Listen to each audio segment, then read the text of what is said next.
Oke, assalamualaikum warahmatullahi wabarakatuh. Selamat pagi, selamat siang, selamat malam, Bapak Dr. Harvin Yaki Pradipta SIMI selaku pengampu mata kuliah Filsafat Ilmu kelas HTNC tahun 2025 di semester 1 ini. Baik Bapak, mohon izin sebelumnya saya Muhammad Novel Farouk NPA dengan NPM 2421020023 akan mempresentasikan makalah ya yang tengah dikaji atau tengah dibuat dari kelompok 1, yaitu Adisa Konfadungko, Cynthia Ramadhani, Edika Saputra, Nizamia Mani Naska, dan juga Najwa Syaricia Natasha dengan judul makalah pengertian hakikat dan filsafat ilmu. Oke, kita next.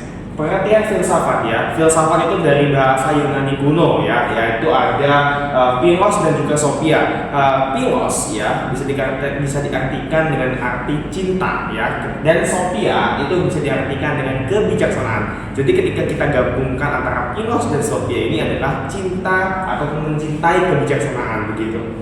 Oke, ada beberapa definisi dari para ahli ilmuwan yang telah menemukan definisi dari filsafat ya. Itu salah satunya ada Aristoteles ya. Aristoteles menyebutkan bahwa menurut Aristoteles filsafat itu adalah ilmu yang mempelajari tentang etika, retorika, politik ya, dan estetika. Nah, itu kalau menurut Aristoteles. Adapun menurut ilmuwan lainnya seperti Immanuel Kant berpendapat bahwa filsafat adalah hal yang mendasari semua yang membahas tentang epistemologi ya, ataupun ilmu pengetahuan atau filsafat pengetahuan gitu. Kita lanjut dari hakikat filsafat ya. Filsafat itu ilmu yang mengajukan pertanyaan-pertanyaan ya, mengajukan pertanyaan mendasar mengenai hakikat pengetahuan dan bagaimana kita bisa mengetahui sesuatu dengan benar begitu ya, teman-teman semua, dan juga Bapak Harvin Yaki Pradipta. Oke, selanjutnya adalah metodologi ya. Sebelum metodologi ada epistemologi. Kita bahas terlebih dahulu epistemologi ya. Epistemologi itu adalah menyelidiki bagaimana pengetahuan ilmiah itu diperoleh ya, dari mana asalnya ya. Karena kan epistemologi tadi adalah bagaimana kita menyelidiki gitu kan, mencari kebenaran yang sebenarnya begitu. Kemudian ada objek pengetahuan ilmiah, ini menyangkut sifat keberagaman dan juga bagaimana suatu hal di dunia ini begitu. Kemudian ada metodologi ya, studi tentang menelaah tentang metode-metode ya, metode-metode yang digunakan untuk memperoleh pengetahuan ya, termasuk di dalamnya eksperimen dan observasi begitu.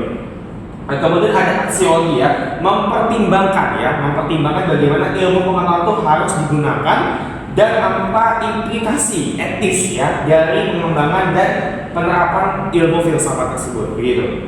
Jadi selanjutnya kita akan bahas tentang manfaat filsafat ilmu.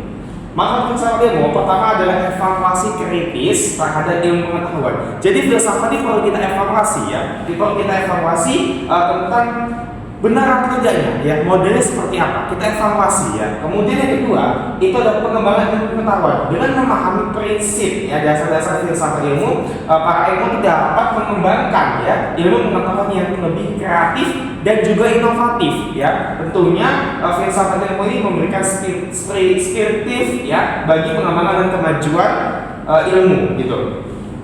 Kemudian yang ketiga adalah membangun landasan filosofi yang kuat. Kita tahu membangun landasan filosofi yang kuat ini adalah bagaimana kita tuh memperkuat ilmu pengetahuan tersebut ya. Dengan apa? Filsafat memberikan landasan filosofi yang kuat dalam memahami berbagai konsep ya, dan teori dari disiplin ilmu yang berbeda-beda dengan filsafat secara teknis gitu. Kemudian ada yang nomor 4 adalah penjelasan sistematis tentang kebenaran ilmiah. Melalui filsafat ilmu, kita memahami konsep-konsep mendalam seperti kebenaran, ya, 3 cabang utama filsafat yaitu ontologi, epistemologi, dan juga aksiologi, gitu. Kemudian kita lanjut nomor 5 ada integrasi, ya, integrasi ilmu dengan nilai-nilai sosial dan agama.